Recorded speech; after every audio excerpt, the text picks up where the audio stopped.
Muy buenas tardes, bienvenidos, bienvenidas a este conversatorio que llamamos Compartiendo Saberes con el tema de perspectiva de género, educación por la equidad y la inclusión.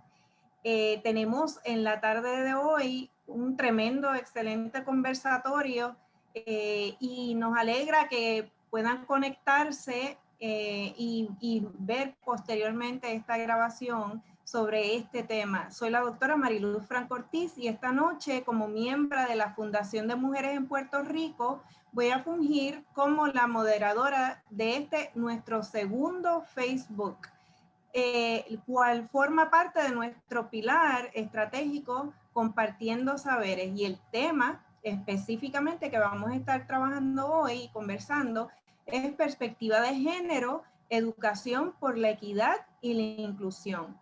Este, sin lugar a dudas, es un tema que, aunque de pronto pues ha estado muy presente en la palestra pública de nuestro país, es uno que trasciende los tiempos. Muchas son las opiniones e impresiones que genera el tema de la perspectiva de género en nuestro país, y muchas veces generando grandes debates, muchas confusiones, miedos incluso entre algunos sectores. Más recientemente hemos visto cómo ocupa espacio destacado en los medios de comunicación a raíz de la contienda política y la discusión de las plataformas de los diferentes partidos que se enfrentan a las próximas elecciones. Esta noche nos interesa abordar el tema desde su significado más básico y la importancia de que se considere realmente y se aborde en sus múltiples acepciones e impactos, con el fin de promover un país basado en la equidad y la inclusión. Esta noche también perseguimos el objetivo de desmitificar los significados que muchos y muchas le han dado al tema y contribuir a su mejor comprensión. Y para ello contamos con dos maravillosas mujeres estudiosas, además del tema, quienes le han dedicado tiempo valioso a la defensa y al análisis de tan relevante tema. Ellas son la psicóloga Mercedes Rodríguez López y la doctora Loida Martínez Ramos. Brevemente las quiero presentar antes de dar inicio a pues, un proceso de preguntas, de algunas preguntas. En primer lugar, la doctora Loida Martínez Ramos es catedrática del Departamento de Estudios Graduados de la Facultad de Educación de la UPR en Río Piedras, como directora de la Unidad de Investigación de la Comisión para los Asuntos de la Mujer. Tuvo a su cargo el proyecto colaborativo de equidad por género en la educación, que se llevó a cabo a inicios de la década de 1990. Es cofundadora del Centro Interdisciplinario de Investigación y Estudios de Género de la Universidad Interamericana y además es colaboradora del Programa de Estudios de la Mujer y el Género de la UPR en Río Piedras.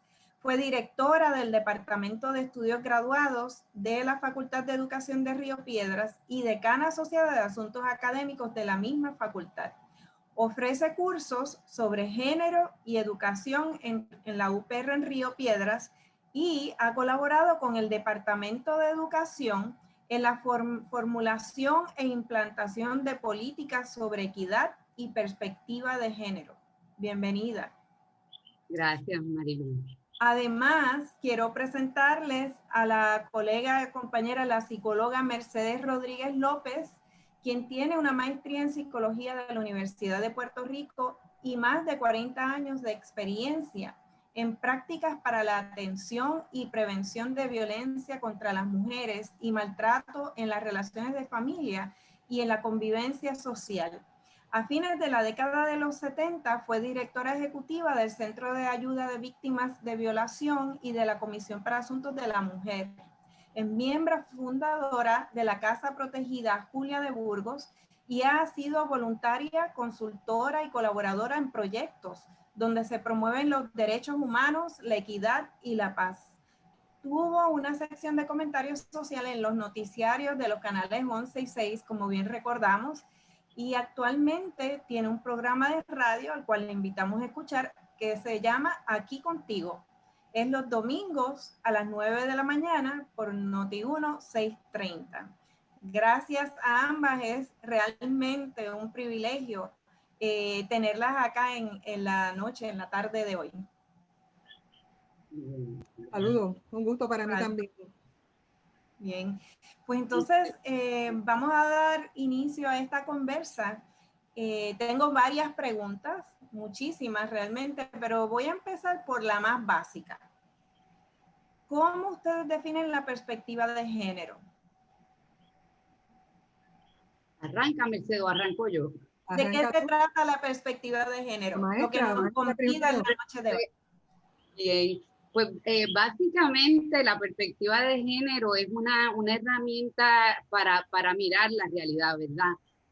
Ciertamente todos nosotros tenemos diferentes herramientas para mirar la realidad, y en cierta medida todas las personas miramos la realidad desde perspectiva de género. Sin embargo, de lo que se trata en estos momentos es de mirar la realidad social y por lo tanto cómo se plasma, ¿verdad?, en la educación desde una postura democrática, de apertura, reconociendo las inequidades que han existido históricamente hablando y buscar las maneras de resolver esas inequidades, en este caso, pues, perspectiva de género en la educación a través de la educación.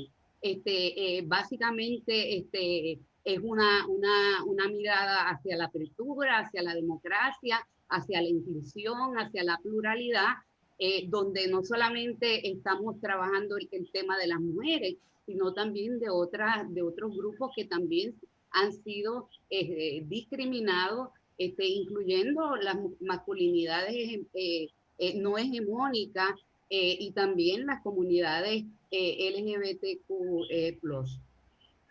Estoy totalmente de acuerdo con lo que dice Loida.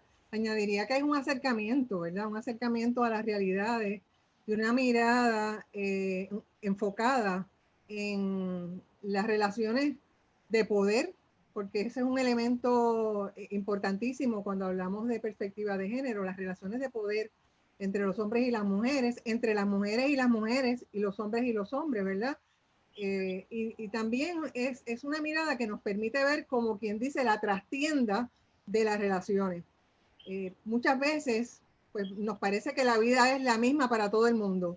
Y la verdadera verdad, como dicen en las novelas, ¿verdad?, en el último capítulo, la verdadera verdad es que la vida es única para cada ser humano y para cada grupo poblacional y para cada grupo de acuerdo a sus identidades, ¿verdad? Así que cuando hablamos de perspectiva de género, hablamos de ese acercamiento que hacemos para problematizar, para tratar de entender la situación de las desigualdades, porque el elemento de poder es asimétrico, quiere decir que es diferente el poder que está detrás de las acciones y las vidas de las mujeres y el poder que está detrás de las acciones y las vidas de los hombres, y cuando se entrelaza en esas relaciones, pues vemos, por ejemplo, que tradicionalmente vemos hombres más fuertes, mujeres más dependientes, y mucha gente puede pensar que es que los hombres son así y las mujeres son así, porque vinieron así con el equipo básico anatómico, pues las mujeres les gusta planchar más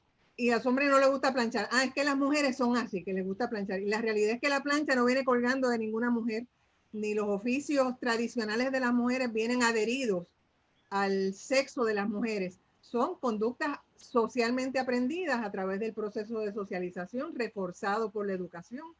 Y sobre esa mirada de género hay propuestas, hay soluciones, hay recomendaciones para balancear y lograr esa anhelada equidad, esa anhelada justicia para hombres y mujeres. Hacia allá vamos, pero antes de entrar un poco en esa sustancia, dentro de esta mirada que están describiendo, entonces, ¿qué no es la perspectiva de género? Mercedes. Ahí la lista es larga. Yo hice unas anotaciones porque no quiero olvidar, porque se han dicho tantas cosas sobre lo que es la perspectiva de género, que son falsedades, que son producto de temores, que son malas interpretaciones, o que hay mucho de fake news en muchas de estas ideas sobre lo que se ha querido ver o se ha querido transmitir, que es la perspectiva de género. Perspectiva de género no es una ideología. Esa palabra ideología que la gente asume o la relaciona con imposiciones de ideas ha sido utilizada por los detractores y las personas que se oponen a la perspectiva de género para la equidad, y utilizan la palabra ideología para asustarnos, pero la perspectiva de género para la equidad no es una ideología, tampoco es un currículo, ¿verdad? Que es algo que se trata de muchas veces, el currículo de perspectiva de género. No existe tal cosa como un currículo de perspectiva de género. Existe un currículo en Puerto Rico y en el mundo, existen currículos diversos donde se puede aplicar o se puede integrar la perspectiva de género, pero la perspectiva como tal no es un currículo, ya dijimos que es una mirada, un acercamiento. No es una clase tampoco, no hay una clase de perspectiva de género, ¿verdad? No es sexo. Mucha gente dice, eso es una manera de nombrar el sexo. Pues no lo es, no es el sexo. No es un libro. No hay tal cosa como el libro de la perspectiva de género que tiene fotos sexuales o tiene fotos de relaciones sexuales. Si a usted le enseñan un libro sobre relaciones sexuales o con fotos explícitas de relaciones sexuales y le dicen que eso se le está dando como perspectiva de género a niños de primer grado, eso es una mentira, eso es una falsedad, eso no es cierto, no fue cierto en el pasado ni es cierto en el presente.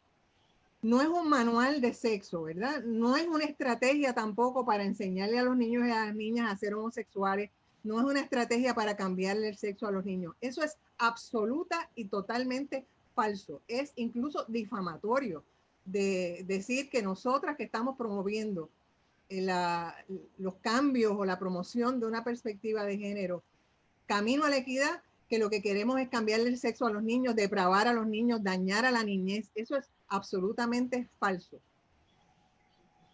Muy bien. Quiero un poco añadirle a eso, y como que retomando también algo que tú señalaste, Marilu, inicialmente, esto es algo que se viene discutiendo por mucho tiempo, ¿verdad? En Puerto Rico, por lo menos desde la década del 70, se ha sido muy insistente, tal vez el lenguaje que se utilizaba era otro, pero se ha sido muy insistente en la necesidad de integrar esta perspectiva de género, integrar equidad de género, ¿verdad?, a la experiencia educativa por la que pasan nuestros niños y niñas, nuestros jóvenes, porque entendemos que es muy importante para poderse ver en el presente y también visualizarse en el futuro, porque tiene que ver con ambos ámbitos, ¿verdad?, del tiempo, ¿verdad? Los niños y las niñas establecen relaciones en sus escenarios entre ellos mismos, con los adultos, y también esas relaciones se cargan a través de la vida, y los modos de relacionarse los cargamos a través de la vida. Lo otro que quería señalar es que esto de perspectiva de género, pues ciertamente el lenguaje ha ido cambiando, ¿verdad? Pero es algo que se ha ido estudiando desde diversos campos científicos. O sea, esta cosa de si es ideología o de ciencia, miren, esto se está estudiando desde muchas áreas del saber. Es interesante notar, como comentamos un poco anteriormente, que precisamente los manuales que hizo el Departamento de Educación en el 2015, en respuesta, ¿verdad?, a la política que se aprobó anteriormente, integra esta temática a los cursos de matemática, a los cursos de ciencia, a los cursos de español, a los cursos de inglés, de estudios sociales, de bellas artes, y también a otros procesos que son co-curriculares que se dan, ¿verdad?, en los escenarios y en los núcleos escolares, ¿no? Como por ejemplo el trabajo social, el área de consejería, el área de biblioteca, ¿verdad?, que no es propiamente una clase que se da, pero que es un servicio sumamente importante para el desarrollo curricular de las escuelas. En todas esas áreas, el Departamento de Educación hizo estos manuales donde se integra la perspectiva y la equidad de género de manera pues muy natural y muy consona y muy dentro del lenguaje que usa el Departamento de Educación para desarrollar sus currículos, que si los estándares de contenido, que si, o sea, todo ese tipo de lenguaje, pues está integrándose precisamente a esas materias. De hecho, es importante recordar que fueron los maestros y las maestras quienes prepararon los documentos básicos de sus disciplinas respectivas de acuerdo a los niveles y a las materias, ¿verdad? Y lo que hicieron los maestros y las maestras fue preparar, si mal no recuerdo, fueron 3 actividades, tres clases como modelo que podían utilizar otros maestros. Obviamente el material que se prepara es un material guía que puede ser enriquecido, y estoy segura que está siendo enriquecido por los conocimientos y las experiencias que tienen los maestros y las maestras, que son quienes saben y que conocen de sus materias, son los mejores recursos para hacer la integración que hace falta de los materiales apropiados con la perspectiva de género. Y lo que hicimos un grupo de profesionales de distintas disciplinas, que incluía incluso personas religiosas de diversidad de fe, creyentes en la equidad de género también, participaron y complementaron esos trabajos, que no es un trabajo terminado, ¿verdad? Es un trabajo que se puede superar, se puede mejorar, porque así son los saberes, ¿verdad? Así es que la incorporación de la perspectiva de género en los currículos en Puerto Rico y en el mundo es un proceso siempre abierto al desarrollo de más oportunidades, a mejores visiones, obviamente encaminado hacia lo que es el sueño de la equidad, el sueño de la inclusión, la ética de que los seres humanos a través de la educación pueden lograr cambiar para ser mejores personas. Yo no creo que haya nada más importante dentro del proyecto educativo de una familia, de una escuela, de una comunidad, de una iglesia, de una humanidad, que no sea formar mejores personas desde que nacen o desde que son esperados hasta que morimos, formar mejores personas. Y sin lugar a dudas, ya hay un recorrido, hay un trabajo hecho, no estamos partiendo de cero, que es lo que ustedes están destacando aquí hoy.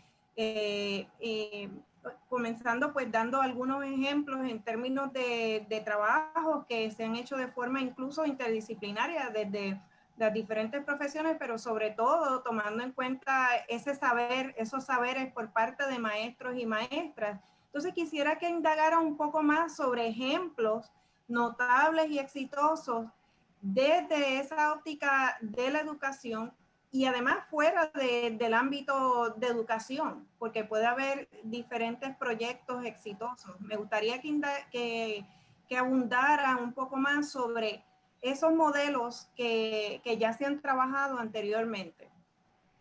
Y bueno, en diferentes partes del planeta, ¿verdad? Este asunto de la perspectiva de género se está discutiendo, se están promoviendo políticas públicas en todas las áreas de la gestión pública incluyendo entre ellas la educación, de manera que no es una cosa exclusiva de una sola institución social, ¿verdad? Pero hablando de instituciones educativas, sí se han creado políticas. España, por ejemplo, un caso de las políticas de coeducación, que es el término que más se ha utilizado en España para coeducación y perspectiva de género, para trabajar este tema.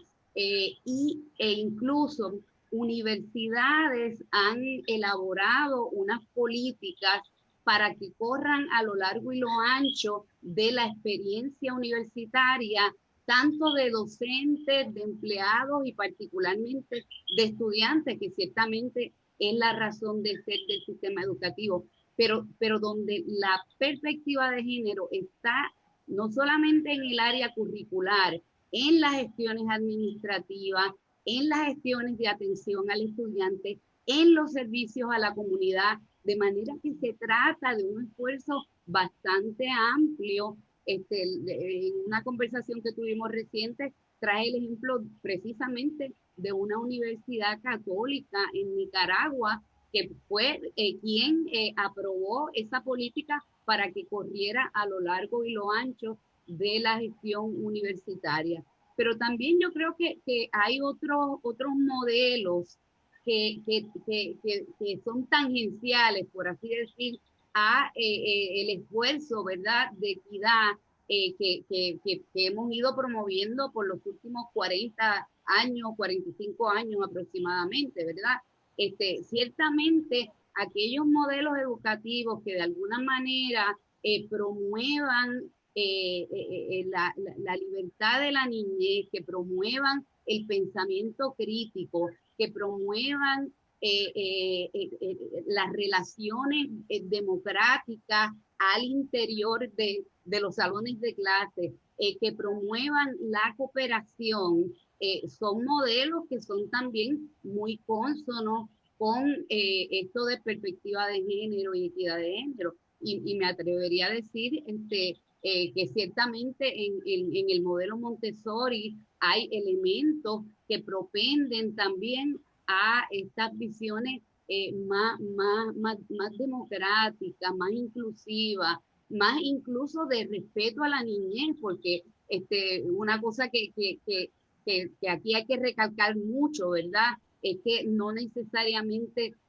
nos hemos caracterizado todo el tiempo de tener ese respeto y esa consideración a la dignidad de la niñez, que tiene que ser como que un pilar importante en las gestiones que llevemos a cabo cuando llevamos gestiones educativas. Así que sí, son modelos, y bueno, no tengo que mencionar mucho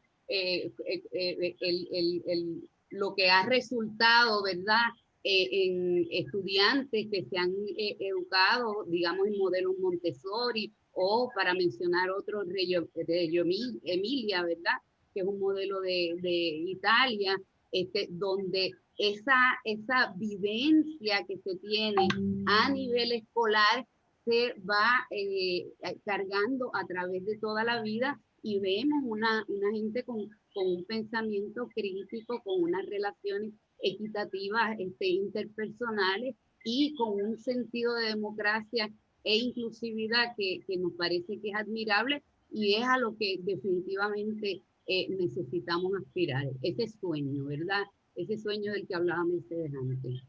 Definitivamente, libertad de la niñez, relaciones democráticas, cooperación, respeto desde la niñez, o sea, son factores claves, ¿verdad?, para el desarrollo y el bienestar de nuestra niñez, que al fin y al cabo redundan en poder contribuir socialmente en diferentes espacios. Entonces, hay sistemas, aquí tenemos el sistema Montessori. ¿Qué otros ejemplos notables, exitosos podemos destacar, Mercedes? Déjame contextualizar un poquito más el tema de la perspectiva de género, porque como bien dice Loida, esto no es exclusivo de la educación. Esto se aplica a la economía, se aplica a la historia, se aplica a la toma de decisiones políticas, ¿verdad? De hecho, los estudios que se han hecho con perspectiva de género sobre la participación de las mujeres encuentran que a través del mundo, con todas las dificultades que hay, son más las mujeres que participan de una educación formal que aquellas que participan de una actividad política, por ejemplo. O sea, donde menos estamos las mujeres representadas, insertadas, teniendo alguna incidencia es en lo político. Y eso es un dato bastante generalizado en el mundo con sus particularidades. Y obviamente, como dijo Loida, desde los años 70, 80, en el mundo, en las organizaciones mundiales han ido promoviendo, insistiendo, invitando al concierto de naciones y de pueblos a que participen en la evaluación de las situaciones locales de sus países, de sus pueblos, utilizando los lentes de género, utilizando la perspectiva de género, y que se hagan propuestas para superar esa brecha que en unos países y en unas áreas es mayor que en otras. En este sentido, lo que nosotros podemos necesitar en Puerto Rico posiblemente no es lo que necesiten en Asia del Sur o en algún país africano, donde hay un énfasis en asegurar que las niñas lleguen a la escuela. Nosotros aquí en Puerto Rico, la gran mayoría de las niñas llegan a las escuelas y se se retienen incluso en la escuela elemental completa. En el caso de otros países y de otras regiones del mundo, el reto grande es que lleguen y que se mantengan en los niveles elementales, ¿verdad? Y así sucesivamente, cada país se va poniendo sus metas dependiendo de en qué sentido sea esa brecha de género. Pero hay en el mundo organizaciones como, naturalmente, la Organización de las Naciones Unidas, quizás es la que es más vocal con respecto a al uso de la perspectiva de género y de la promoción de la equidad de género como un objetivo del milenio importante para la humanidad, no solamente para las mujeres, importante para los pueblos, que los talentos de las niñas lleguen a encontrar un lugar cómodo en el mundo para manifestarse, ¿verdad? Donde las niñas y los niños vivan desde hoy la posibilidad de vivir vidas plenas para que en sus vidas de adultos y de adultos mayores también puedan tener vidas plenas. Y dentro de la Organización de las Naciones Unidas, y lo menciono para aquellos que quieran buscar información más específica sobre los informes relacionados con estos temas, pues está ONU Mujeres, está la UNESCO, la UNESCO, como ustedes saben, es la Organización de Naciones Unidas para la Educación, la Ciencia y la Cultura, está UNICEF, que es el Fondo de las Naciones Unidas para la Infancia, está la Oficina del Alto Comisionado de Naciones Unidas para Derechos Humanos, está también la Organización Panamericana de la Salud, la Organización Mundial de la Salud. En el área económica hay estudios con perspectiva de género y hay metas con perspectiva de género y evaluaciones periódicas que hace el Banco Mundial, que hace el Fondo Económico Mundial, y son excelentes trabajos científicos utilizando metodología científica. Y reitero esto no porque yo tenga la necesidad de reiterarlo, sino para que la gente entienda que esto no es la opinión de Loida y mía. Esto hay un cuerpo de investigación, de ciencia en las distintas disciplinas, en los distintos saberes y en las distintas áreas de desarrollo humano que se ha ido consolidando y se ha ido perfeccionando a través de las décadas y que ha sido útil para los pueblos que quieren asumirlo. Naturalmente, si tenemos personas o grupos que se organizan porque están en contra de los derechos de las mujeres, están en contra de que los niños y las niñas tengan derechos humanos, están en contra de la ciencia, están en contra de las universidades, ¿verdad? Han logrado cerrar universidades. Están en contra de las Naciones Unidas, pues naturalmente va a ser muy difícil que esas personas suscriban los proyectos de equidad con perspectiva de género, porque están posicionados en una noción de la vida y de las relaciones de que el mundo debe quedarse como está y que las cosas que hacemos las mujeres es porque tenemos un destino de hacerlo de esa manera y las cosas que hacen los hombres tienen un destino biológico que los marca para hacer de esa manera. Nosotros opinamos de manera diferente, que podemos aprender a ser siempre mejores personas, que podemos aprender tantas cosas para ir cerrando esa brecha de desigualdades y vivir vidas en paz y vidas más justas para todos. Exacto. Y anteriormente, Loida, mencionabas el ejemplo de España, ese ejemplo de un modelo donde impacta a diferentes sectores, incluso dentro del escenario escolar. Quisiera un poco que abordaras concretamente sobre la aplicabilidad a la educación. ¿Qué se requiere para impulsar modelos educativos con perspectiva de género? ¿Qué es lo que hace falta para integrar también a otras intersecciones, incluso dentro de esa mirada que estamos invitando y apelando a hacer? ¿Qué es lo que se requiere? Sí, bueno, al principio de tu pregunta pensé en el rol fundamental que tiene el magisterio, ¿verdad? En términos de ese contacto directo, ¿verdad? Y la preparación, las nociones que puedan tener, el alinearse a unas visiones también democráticas, equitativas, inclusivas, pues eso es como que tener una gran parte del camino andado, ¿verdad? Lo otro que me parece importante es aprobar política. Y sabemos que en el caso de Puerto Rico se viene discutiendo el tema desde los 70 no es hasta el 2008 que se aprueba por primera vez una política a nivel del Departamento de Educación sobre equidad y perspectiva de género. Y entonces lo que hemos tenido de ese momento para acá es, sale un partido, se quita la política, vuelve el otro partido, se pone una política. Una cosa que hay que tener cuidado también con esto es en qué medida unas nuevas políticas puedan intentar aguar un poco la cosa con el propósito de mantener contento y contenta a todo el mundo, ¿verdad? Porque me parece, y estuve leyendo en estos días un artículo buenísimo sobre ese tema, que ha pasado con otra política, recalco, es otra política, la política de educación sexual que tiene el Departamento de Educación desde antes de la política de perspectiva de género. Hay una política que se aprobó en el 2004, después se hizo otra en el 2011 sobre ese tema, pero ha habido un proceso de ir aguando esas políticas precisamente por unas presiones políticas, ¿verdad? Que se dan. Y yo creo que sería importante en este proceso con respecto a una política de equidad y perspectiva de género, ser muy consciente de que lo que hicimos, lo que se ha hecho en el pasado, hay que seguir mejorándolo. Y yo creo que lo que tú traes ahora me parece que es muy importante, ¿no? Me parece que la interseccionalidad, siempre hemos pensado en el tema de género desde el binarismo hombre-mujer, sin pensar cómo hombre y mujer también tienen otro montón de circunstancias que de alguna manera incide en esas identidades, ¿no?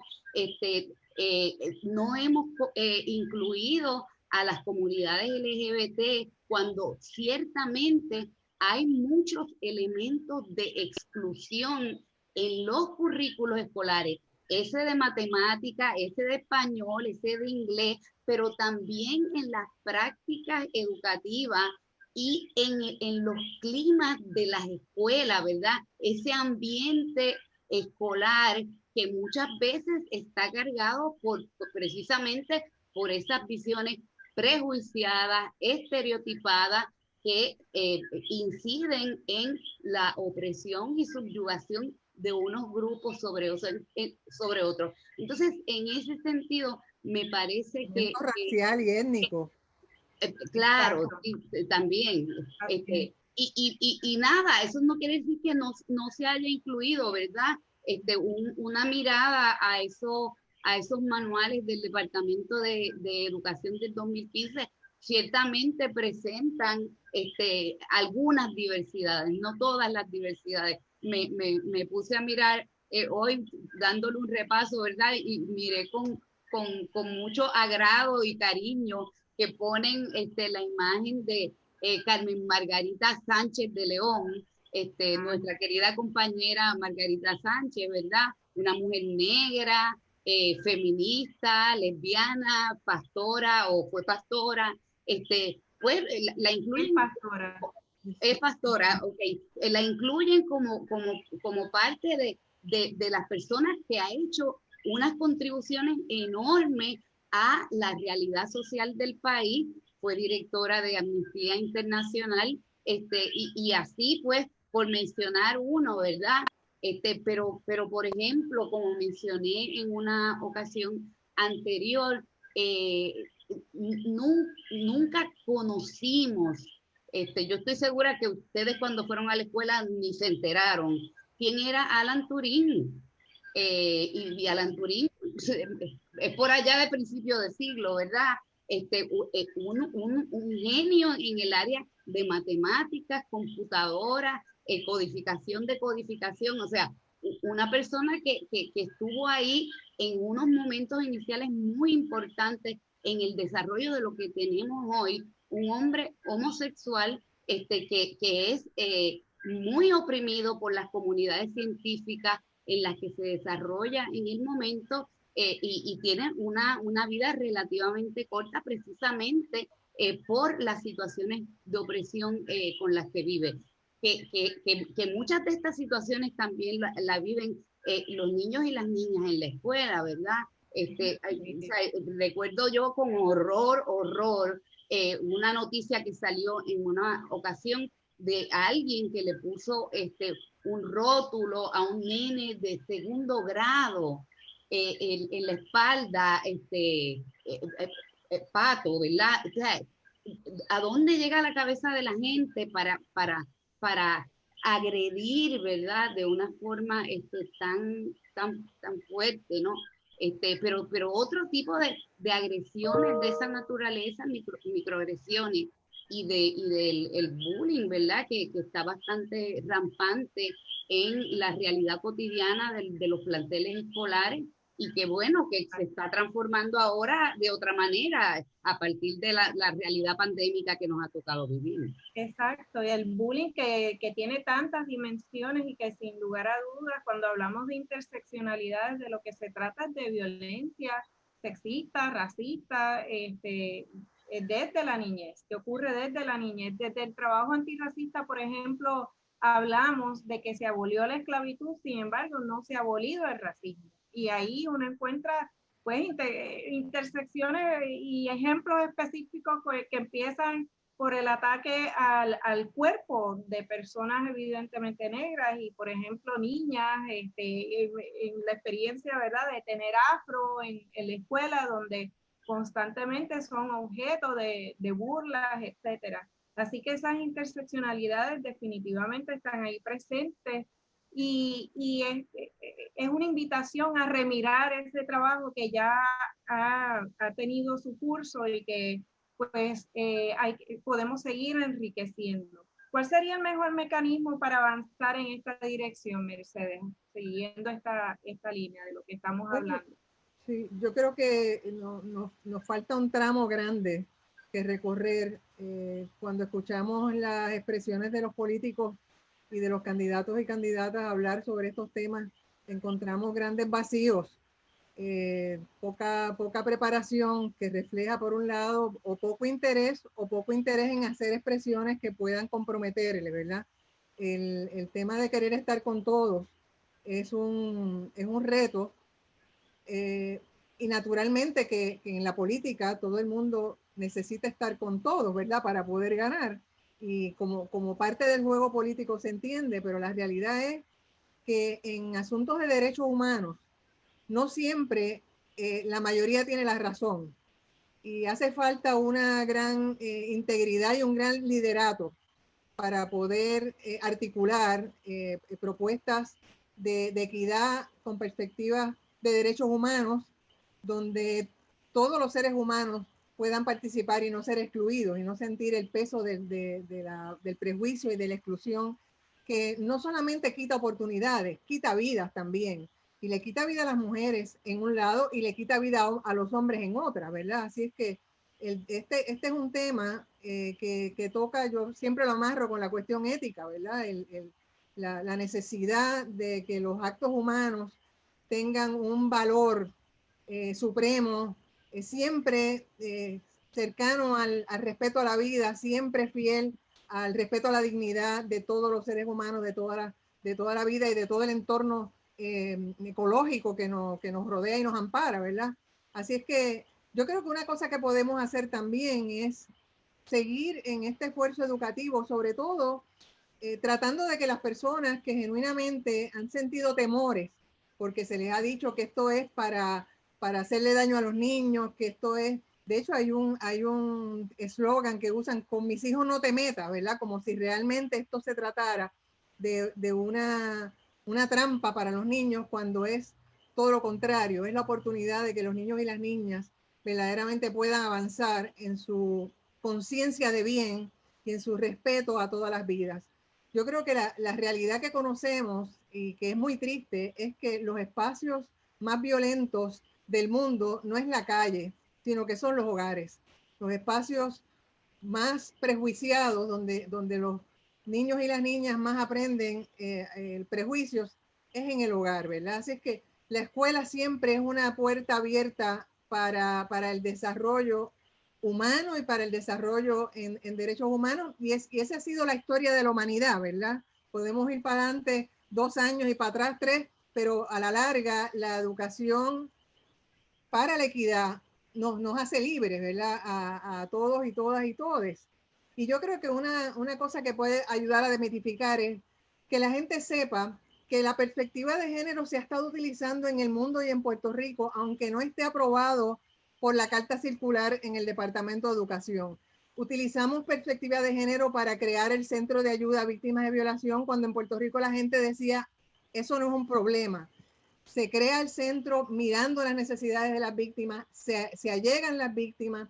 Lo mismo pasa con las unidades de delitos sexuales de la policía, que también empezaron en la década de los 70. Las unidades de delitos sexuales de fiscalía, que también con capacitación lograron atraer más la confianza de las víctimas, y se ha logrado mejorar con sus luces y sombras, se ha logrado mejorar las convicciones en delitos sexuales, en delitos de violencia contra las mujeres, en delitos de violencia contra los grupos que tradicionalmente han sido excluidos. Vamos caminando hacia eso. La administración de los tribunales tiene una política para los trabajadores y las trabajadoras y para la administración de la justicia con perspectiva de género. Y hacen capacitación y tienen las unidades, las salas especializadas. Y allí no está pasando nada malo, allí lo que está pasando es bueno, de la misma manera que en el centro de ayuda lo que pasa es algo bueno. En los albergues para mujeres maltratadas con sus hijos no está pasando nada malo, están protegidas de la violencia, están protegidos de la violencia, aprenden a vivir vidas más dignas, más respetuosas, ¿verdad? Con sus propias vidas. Así que la gente sepa que hay muchos proyectos en Puerto Rico, los proyectos que se están haciendo en Taller Salud, no solamente con mujeres, con jóvenes, varones y muchachas jóvenes, porque la violencia que mata a los jóvenes y que es ejercida por otros varones es una violencia que tiene mucho de género, ¿verdad? Del género que construye al varón violento, agresivo, que no le da oportunidades para aprender a resolver sus problemas, que no sea a la cañona, ¿verdad? Que no sea en el mundo de las armas, en el mundo de las drogas, porque no hay otras oportunidades de desarrollar vida, ¿verdad? Así que la mirada de género, lo que nos ha traído hasta ahora son cosas buenas. Así que la educación con perspectiva de género nos puede traer cosas mejores. Cosas mejores, y has traído aquí algunos de los miedos que se van inculcando para intentar desviar la atención.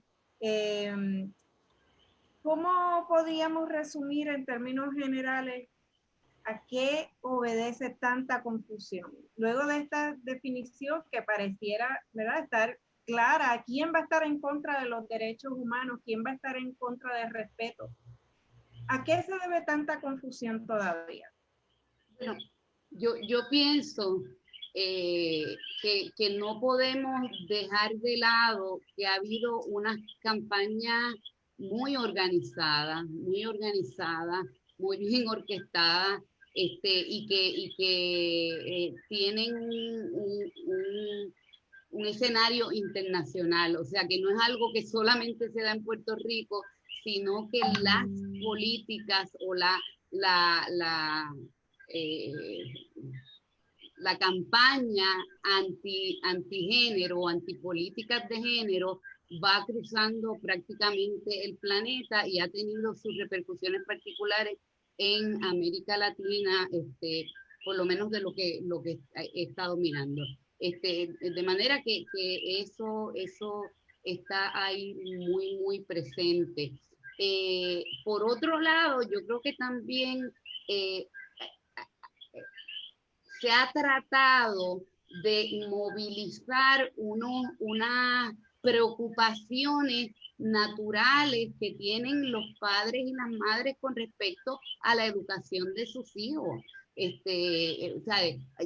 ¿Quién no quiere tener una buena educación para sus hijos? ¿Quién no quiere como que tener un futuro digno, un futuro exitoso para aquellas personas a las que les diste vida, ¿verdad? Y que están bajo tu responsabilidad casi constante, ¿no? Y eres pues su cuidador primario. Pero entonces yo creo que un poco han aprovechado ese sentido para crear un poco de confusiones. Eso, unido con estas campañas internacionales, pues ha incidido también en esto. Entonces, en cierta medida, eso hace o puede hacer que unos ciertas políticas pues se traten de mover, se traten de aguar más, que era lo que estaba trayendo ahorita. Claro. Y bueno, una forma también de aguar esas políticas es, por ejemplo, toda esta cosa que estuvo en la ley 62, que les recuerdo que la ley 62 del 2017 es la ley de coeducación que aprobó la legislatura cuando la propuso la senadora Zoela Boy, ¿verdad? Pero este texto, esta llamada precaución, estuvo en la ley 62 y está en la boca de la gente o de algunos candidatos, ¿verdad? En el contexto de esta nueva contienda política. Vamos a hablar, sí, vamos a aprobar perspectiva de género, pero tiene que participar todo el mundo, ¿verdad? Ahí tienen que estar todos en la mesa trabajando en la perspectiva de género. Entonces, con eso yo creo que hay que tener un poquito de cuidado porque hasta dónde nosotros vamos a permitir que aquellas personas que estén en la lista que mencionó Mercedes anteriormente, en contra de las políticas de las Naciones Unidas, en contra de los derechos humanos, en contra de la democracia inclusiva, en contra de todas estas cosas, y quieran ni siquiera mantener las cosas igual, darle para atrás al giro de la historia, ¿verdad? Pues definitivamente pues no vamos a poder estar en una mesa porque las agendas que se quieren adelantar son distintas, van en direcciones opuestas. Es como me comentaba un colega de la universidad conversando sobre este tema anteriormente, cuando se estaba en proceso de guerra civil en Estados Unidos para la abolición de la esclavitud, tú no sentabas a los que estaban pro esclavitud con los que estaban en contra de la esclavitud en una misma mesa, ¿verdad? Aquí había unas visiones opuestas que estaban en lucha, ¿no? Que estaban en franca oposición. Y bueno, apuntar también a que la mesa de la equidad siempre ha estado abierta a todas las personas que estén apoyando también estos esfuerzos, ¿verdad? Que puede que haya cosas que mejorar, que por lo menos a nivel de educación nunca hay un texto escrito. Los textos se siguen escribiendo. Sobre los módulos que hizo, los manuales que hizo el Departamento de Educación, todavía hay que trabajar un montón y habría cosas que hay que sacarle y poner otras. A nivel de las universidades se están haciendo trabajos curriculares importantes. Yo he tenido muchos estudiantes, muchachos y muchachas, ¿verdad?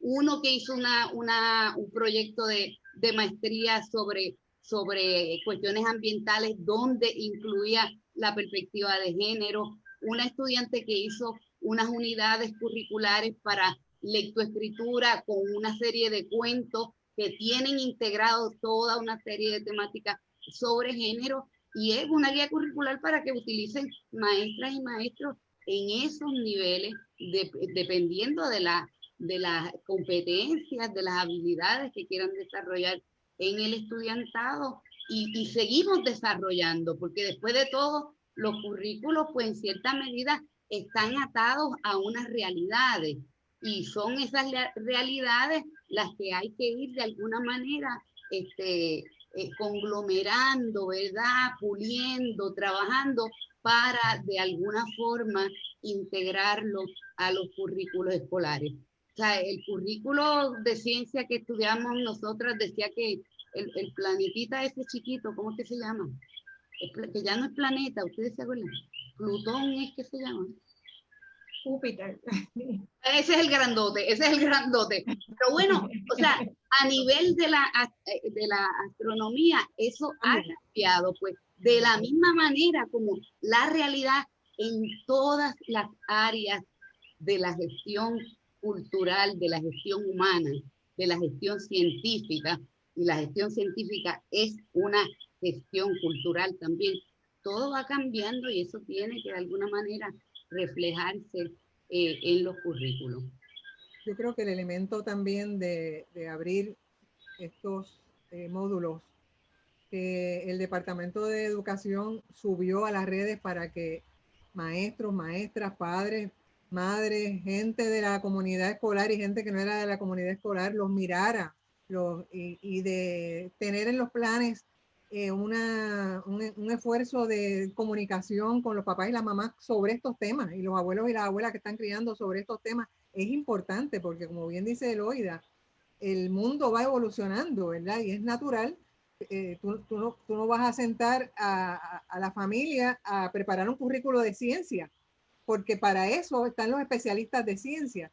Estos asuntos de perspectiva de género y equidad de género también tienen sus especialistas, tiene estudios, tiene base científica, ¿verdad? El trabajo que se ha hecho sobre derechos humanos también tiene una base científica y tiene una base ética que no podemos eliminar, ¿verdad? Así que de la misma manera que no nos podemos sentar en una mesa a hacer un currículo antirracista, los racistas con los antirracistas, los racistas no pueden participar en eso, los racistas tienen que, con humildad, exponerse a aprender, ¿verdad? Sobre estos temas. Pues también este es un tema donde nos vamos abriendo. Pero yo creo que hay buenas noticias también más allá de lo institucional, que es importantísimo, porque le daría, sistematizaría la educación con apertura de perspectiva de género. Y es que no estamos en el mismo sitio. Por más tristeza que nos causa que todo ese trabajo, pues, con un solo documento lo hayan eliminado, la realidad es que la gente sabe más que eso. Y, por ejemplo, ustedes recordarán el día en que alguien entró a una tienda por departamento de las más conocidas y encontró unos carteles, un cartel rosado que decía cómo se divierten las nenas para anunciar los juguetes de las nenas y cómo se divierten los nenes para anunciar los juguetes de los nenes. Y bajo el de las nenas, que era rojo, decía, las nenas se divierten disfrazándose, maquillándose, jugando a la mamá, jugando a cocinar, leyendo cuentos y haciendo manualidades. Y en la columna de los cómo se divierten los nenes, que era azul, construyendo, jugando al aire libre, andando en bicicleta, jugando a la pelota con juegos de mesa y armando carros de carrera. Y alguien empezó a retratar y la gente le empezó a llamar la atención, lo subieron a las redes y en menos de 3 horas la tienda había puesto una disculpa pública de que no era su intención ser sexista ni ofender a nadie y eliminando esos letreros de cuajo. Lamentablemente eliminaron los letreros y no la organización de los juguetes, que sigue habiendo un área de nenes y un área de nenas, ¿verdad? Sí. Pero hay un poquito más de conciencia en algunos sectores de la ciudadanía que se van orientando con foros como este y con otros foros. Yo creo que en estas 2 semanas, gracias a las desgracias de los políticos, hemos tenido más foros sobre estos temas que en mucho tiempo habíamos tenido, ¿verdad? ¿Recuerdan cuando un carro también mató a una compañera cantautora, Ivana? Que un policía dijo, ¿y qué hacía esa muchacha sola cruzando la calle a esas horas?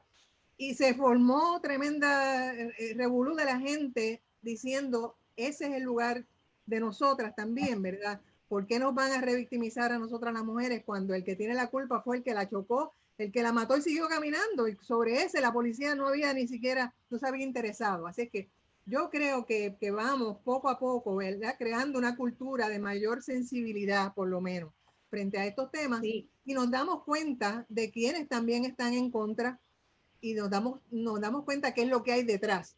Y me hago siempre la pregunta política, ¿a quién le conviene que esto no cambie? A mí no es, ni a nosotras tampoco. Quiero hacer un énfasis en que este currículum del cual ha hablado Loida en varias ocasiones va a estar en nuestra página de la Fundación de Mujeres en Puerto Rico. Se van a subir próximamente, así que van a estar asequibles. Y quiero concluir con esta pregunta, tomando en cuenta que estamos en apenas a 15 días de las elecciones. Si pudieran asesorar a nuestros y a nuestras gobernantes acerca del tema con el fin de convencerles sobre la necesidad de fundamentar los modelos educativos desde esta mirada, desde este lente de perspectiva de género, ¿cómo lo harían? ¿Qué debemos estar, y además qué debemos estar buscando en cuanto a esas propuestas que sí incluyen la perspectiva de género? Mercedes. Todas a la vez no, ¿verdad? Todas a la vez, todas a la vez. Bueno, mi primer mensaje sería para la gente que mire las propuestas de los candidatos y de las candidatas, que mire con particular atención las propuestas de las candidatas. Nosotros tenemos una subrepresentación de mujeres en prácticamente todas las posiciones de poder, las posiciones de poder político en prácticamente todos los partidos políticos. Y yo creo que tiene que ver con el discrimen, tiene que ver con los estereotipos de cuál es el lugar de la mujer. Así que miren con especial atención, porque hace falta el elemento numérico, es importante para comunicar el mensaje de que ese también es nuestro lugar de trabajo, de que ese es también nuestro lugar de incidencia. Y lo otro es el elemento cualitativo, ¿verdad? ¿Qué ofrecen para las mujeres? ¿Qué ofrecen para los hombres? ¿Verdad? Y que no solamente lo que dice el papel, porque las palabras las aguanta el papel, lo que dicen sus actos, lo que han dicho sus actos en estos días donde han comparecido a foros, donde se han expresado, donde no se han expresado, donde han formado revolú, donde han dado para adelante y para atrás. Miren con detenimiento eso y sobre todo miren el historial que han hecho esas personas que están ofreciendo tantas cosas hoy, que han hecho en concreto por el país y por las mujeres. Yo creo que esa es una pregunta importante. Sí, me parece muy acertado, Mercedes, esto de estudiar las candidaturas, ¿verdad? Y qué es lo que están realmente diciendo y sobre todo qué es lo que han hecho con relación a estos temas. Me parece que es fundamental. Y por supuesto, yo creo que nunca se nos va a salir el sombrero de estar siempre insistiendo, educando, incluyendo a aquellos políticos que no saben nada de esto, ¿verdad? Yo creo que hay algunos que sí tienen un conocimiento bastante importante, ¿verdad?, sobre este tema, pero educando a algunos de estos políticos, pero más que nada, porque tenemos el sombrero y porque también tenemos los tenis, también hay que tirarse a la calle a pedir que esto sea una realidad para el futuro de nuestros niños, de nuestras niñas, para el presente de todas las personas que vivimos en este país, porque todos y todas somos muy importantes. Así es. Y hace apenas 12 años, como estabas trayendo, es que en términos de la política pública se ha insertado la perspectiva de género. Hablabas del 2008, que es relativamente, ¿verdad? Hace poco, con todas las transformaciones que ha habido.